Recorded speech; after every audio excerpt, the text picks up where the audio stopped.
दिल्ली हमारे देश की राजधानी है और राजधानी में हमारा जो ट्रांसपोर्ट सेक्टर है, हमारी कोशिश है कि वो वर्ल्ड क्लास होना चाहिए। दुनिया के जो सबसे विकसित देश हैं, हमारे देश का ट्रांसपोर्ट सेक्टर, हमारे देश की राजधानी का ट्रांसपोर्ट सेक्टर उसके कंपेरेबल होना चाहिए। दिल्ली में ट्रैफिक बहुत ज़्यादा है। उसका एक बड़ा कारण है कि दिल्ली की सड़कों के ऊपर कार और स्कूटर बहुत हैं, प्राइवेट व्हीकल्स बहुत ज़्यादा हैं।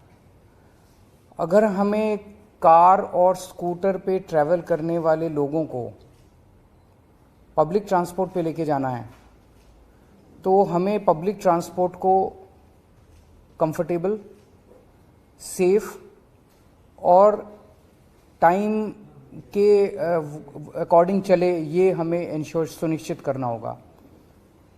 सबसे बड़ा रेवोल्यूशन दिल्ली के ट्रांसपोर्ट सेक्टर में तब आया था जब दिल्ली में मेट्रो शुरू हुई थी।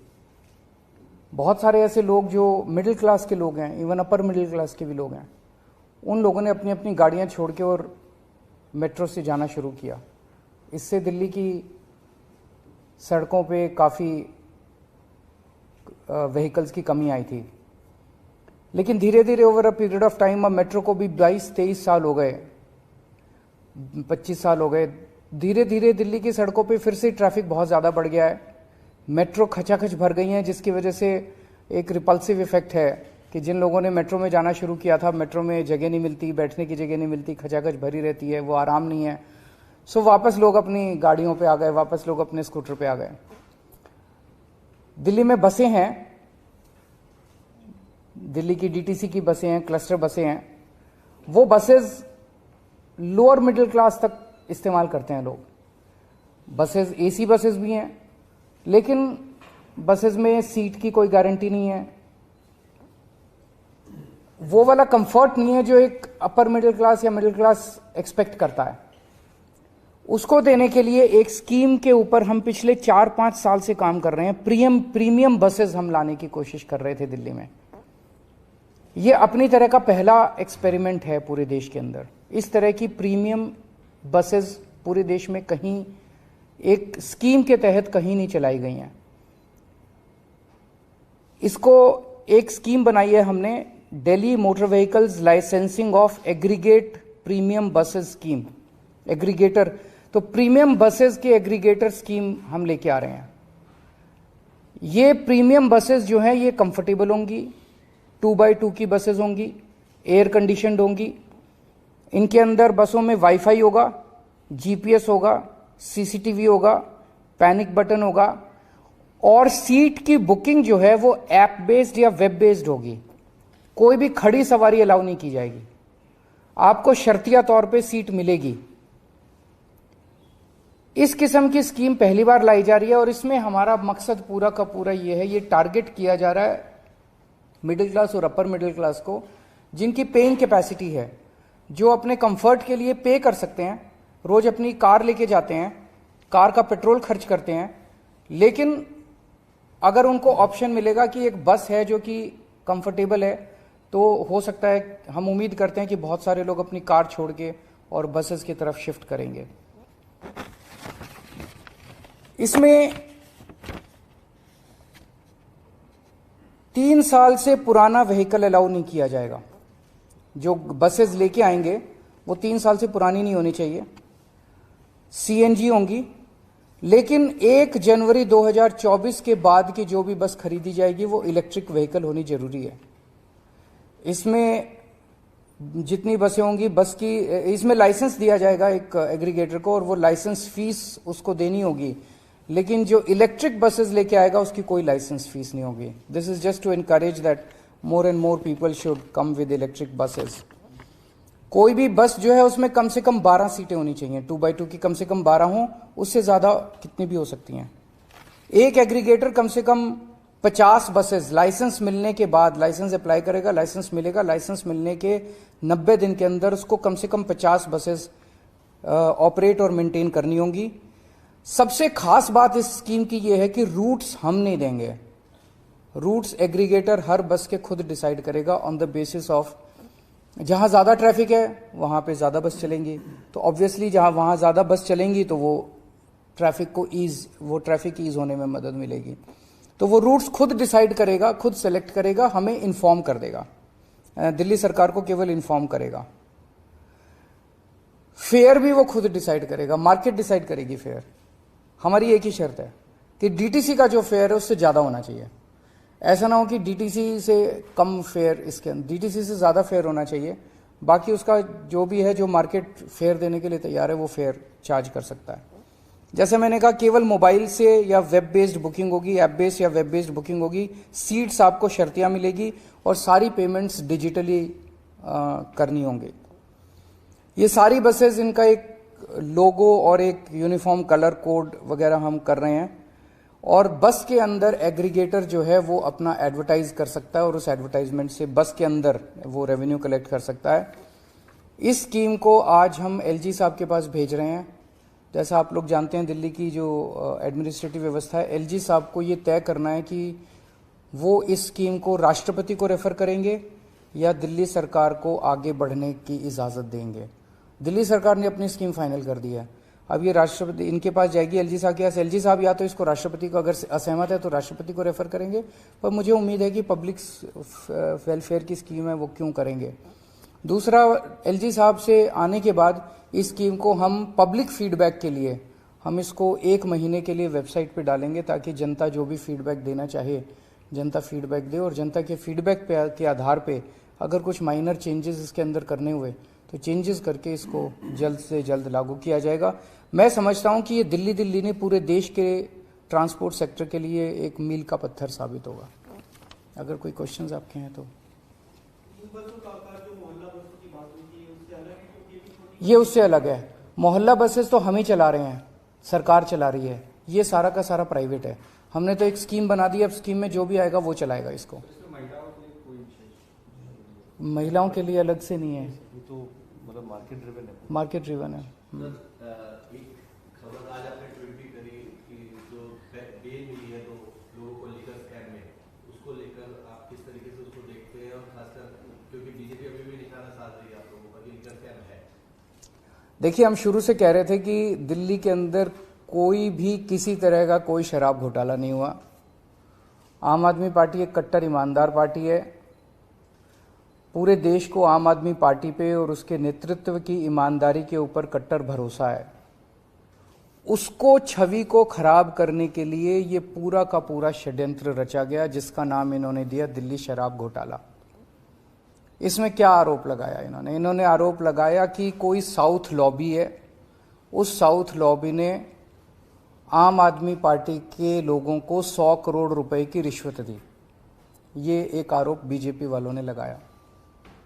सीबीआई और ईडी ने भी कोर्ट में कहा है और उन्होंने माना है कि 100 करोड़ में से 70 करोड़ का उनके पास कोई सबूत नहीं है। वो खुद कह रहे हैं कि 70 करोड़ का उनके पास कोई सबूत नहीं है। 30 करोड़ रुपए इन लोगों का कहना है, कोई राजेश जैन है कि राजेश जोशी, कोई राजेश जोशी 30 करोड़ रुपए साउथ से लेके दिल्ली लेके आया और दिल्ली में उसने आम आदमी पार्टी के नेतृत्व को ये 30 करोड़ रुपए दिए। ये सीबीआई और ईडी ने आरोप लगाया। ये बस इनके पास यही सबूत है कि किसी ने, गवाह ने गवाही दी है कि राजेश जोशी 30 करोड़ रुपए। अब 6 मई को जो कोर्ट का ऑर्डर आया, उस कोर्ट के ऑर्डर में लिखा है कि राजेश जोशी एक भी पैसा लाने का कोई सबूत नहीं है, कि राजेश जोशी कोई एक भी पैसा साउथ लॉबी से लेके दिल्ली में लेके आया। 30 करोड़ तो दूर की बात है। तो जब राजेश जोशी एक भी पैसा लेके नहीं आया, साउथ वालों ने पैसा दिया नहीं, आम आदमी पार्टी के नेतृत्व को पैसा मिला नहीं, तो सारा का सारा केस तो खत्म हो गया। इसका केस क्या बचा? ना रिश्वत ली गई, ना रिश्वत दी गई। कोर्ट के उसमें साफ साफ राजेश जोशी को जो बेल मिली है वो इसी आधार पे मिली है कि राजेश जोशी साउथ वालों से कोई पैसा लेके आया, इस बात का कोई सबूत नहीं है। तो सब खत्म हो गया। दूसरा आरोप इन्होंने ये लगाया कि 100 करोड़ रुपया जो ये रिश्वत ली गई, ये गोवा के चुनाव में खर्च की गई। गोवा में आम आदमी पार्टी ने जितने लोगों से काम कराया, पर्चे छपवाए, होर्डिंग लगवाए, जो भी जितने वेंडर्स थे हमारे, सारे वेंडर्स पे रेड मार ली इन्होंने, सीबीआईडी ने पिछले 6 महीने में सबको गिरफ्तार कर लिया। सारी जांच वांच गोवा के चुनाव की करने के बाद अब ईडी और ये इस नतीजे पे पहुंचे कि कुछ 19-20 लाख रुपए आम आदमी पार्टी ने कैश में खर्च किए। ये तो बहुत बड़ा हमारे लिए ईमानदारी का सर्टिफिकेट है। सीबीआई और ईडी का कहना है कि पूरे गोवा चुनाव में आम आदमी पार्टी ने केवल 19 लाख या 20 लाख के करीब रुपए कैश में खर्च किए, बाकी सारे चेक में खर्च किए। 100 करोड़ तो बहुत दूर की बात। तो ऐसी कौन सी पार्टी है इस देश के अंदर जो केवल 19 लाख रुपए एक स्टेट के चुनाव में कैश में खर्च करती है? तो सीबीआई और ईडी ने तो सबसे बड़ा सर्टिफिकेट दे दिया आम आदमी पार्टी को कि केवल 19 लाख रुपए, उसका भी अकाउंट वगैरह मांगेंगे तो दे देंगे, 19 लाख रुपए केवल कैश में खर्च किए, वहां भी कुछ नहीं। ना रिश्वत आई, ना रिश्वत खर्च हुई, ना रिश्वत ली गई, ना रिश्वत दी गई। तो बेसिकली एक कहानी बनाई गई। उस कहानी को प्रधानमंत्री जी की तरफ से सीबीआई और ईडी को दिया गया और कहा गया कि अब इसके इर्द गिर्द सबूत मैन्युफैक्चर करो, एविडेंस मैन्युफैक्चर करो। ईडी ने जाके कोर्ट में कहा कि मनीष सिसोदिया ने 14 फोन तोड़ दिए। बाद में जांच करने पे पता चला कि 14 के 14 फोन तो हैं, उनमें से 5 फोन तो इन्हीं लोगों के पास हैं। तो झूठ बोला ईडी ने। ईडी पे मुकदमा चलना चाहिए झूठ बोलने का। झूठ बोल के मनीष सिसोदिया की बेल नहीं होने दी। ईडी ने चार्जशीट फाइल की जिसमें कहते हैं संजय सिंह का नाम डाल दिया चार्जशीट के अंदर। जब संजय सिंह ने धमकी दी मैं तुम्हारे ऊपर मुकदमा करूंगा, तो कहते गलती हो गई जी, गलती से नाम आ गया संजय सिंह का, गलती से अनुराग ठाकुर का नाम नहीं आया, गलती से संबित पात्रा का नाम नहीं आया, संजय सिंह का नाम कैसे आ गया? तो गलती से थोड़ी आया। प्रधानमंत्री कार्यालय ने बोला कि संजय सिंह का नाम डालो, उन्होंने संजय सिंह का नाम डाल दिया। उनको ये भरोसा नहीं था कि संजय सिंह ईडी को भी धमका देगा। ईडी पूरे देश में नोटिस जारी करती है, जिसको नोटिस मिलता है उसकी पैंट गिली हो जाती है। संजय सिंह ईडी को नोटिस जारी करते हैं और जब ईडी को नोटिस जारी करते हैं तो ईडी की पैंट गिली हो जाती है। तो ईडी ने कोर्ट में जाके कहा कि संजय सिंह के खिलाफ हमारे पास कोई सबूत नहीं है, संजय सिंह का नाम गलती से आ गया। फिर 5 कम से कम ऐसे गवाह हैं जिन्होंने कोर्ट में कहा कि हमसे मारपीट की गई, हमसे प्रताड़ना की गई, मानसिक तौर पे प्रताड़ित करके हमको झूठे बयान दिलाए गए। वो अपने बयान से पलट गए। एक आदमी का तो इतना मारा कि उसका कान का पर्दा फट गया। ये जांच हो रही है, ये चल क्या रहा है? अब ये कोर्ट के आदेश के बाद तो साफ हो गया, ना किसी ने रिश्वत ली, ना किसी ने रिश्वत दी, ना कोई पैसा आया, ना कोई पैसा खर्च हुआ। तो कौन सा शराब घोटाला? पूरा का पूरा राजनीतिक षड्यंत्र है, केवल अरविंद केजरीवाल और आम आदमी पार्टी को बदनाम करने के लिए। सर, बीजेपी भी इस पे प्रेस कॉन्फ्रेंस कर रही है। 2 चीजें वो कह रहे हैं कि ये जजमेंट किसी पर्टिकुलर अभियुक्त के लिए था, पूरा जजमेंट नहीं है। इसके पीछे पूरा जो ब्रेन है मनीष सिसोदिया के, कोर्ट भी कह चुका है, कोर्ट में जो कुछ दलीलें रखी गई थी। दूसरा वो ये कह रहे हैं सर सिसोदिया की केजरीवाल पार्टी ले कर लें, उनका तो मकसद ही है। वो तो अभी कल मैं सत्यपाल मलिक जी का इंटरव्यू सुन रहा था, वो कह रहे थे कि अगले चुनाव के पहले ये केजरीवाल को भी गिरफ्तार करेंगे। कर लें, केजरीवाल बहुत छोटी चीज है, पूरा देश देख रहा है। आज जब प्रधानमंत्री मोदी जी की ईमानदारी के ऊपर बहुत बड़े बड़े प्रश्न खड़े होने लग गए हैं, इतने घोटाले अडानी का ये वो, इतने घोटाले के आरोप उन पे लगने लग गए हैं, तो उनको केजरीवाल आंखों नहीं सुहारा। उनको पूरे देश के अंदर अगर कोई ईमानदारी की बात करता है तो अरविंद केजरीवाल और आम आदमी पार्टी की बात होती है। वो हमारे ऊपर कीचड़ उछाल रहे हैं, रोज कीचड़ उछाल रहे हैं। तो गिरफ्तार करना चाहते हैं करें, वो धमकी क्यों दे रहे हैं? भारतीय जनता पार्टी कह रही है कि अगला नंबर केजरीवाल का है। इससे तो ये साफ हो जाता है कि ईडी को और सीबीआई को यही चला रहे हैं। वो कैसे कह सकते हैं कि अगला नंबर केजरीवाल का है? सीबीआई ने उनको बताया कि उन्होंने सीबीआई को बताया।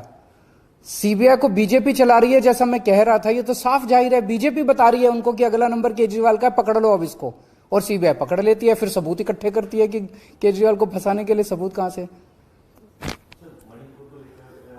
मणिपुर में अभी 4 बच्चे हमारे दिल्ली के फंसे हुए हैं और उनसे मैंने अभी थोड़ी देर पहले बात की और उनको लाने का हम इंतजाम कर रहे हैं। फ्लाइट टिकट्स का अरेंज कर रहे हैं, वो उनको पहुंचा देंगे। आज शायद कोई फ्लाइट अवेलेबल नहीं है, कल फ्लाइट अवेलेबल है, तो कल उन बच्चों को ले आएंगे। बच्चे सेफ हैं, अभी अपने हॉस्टल में ही हैं और मैं अभी थोड़ी देर में मणिपुर के सीएम साहब से भी बात करूंगा इस बारे में। अपने 4 दिल्ली के बच्चे हैं। Thank you.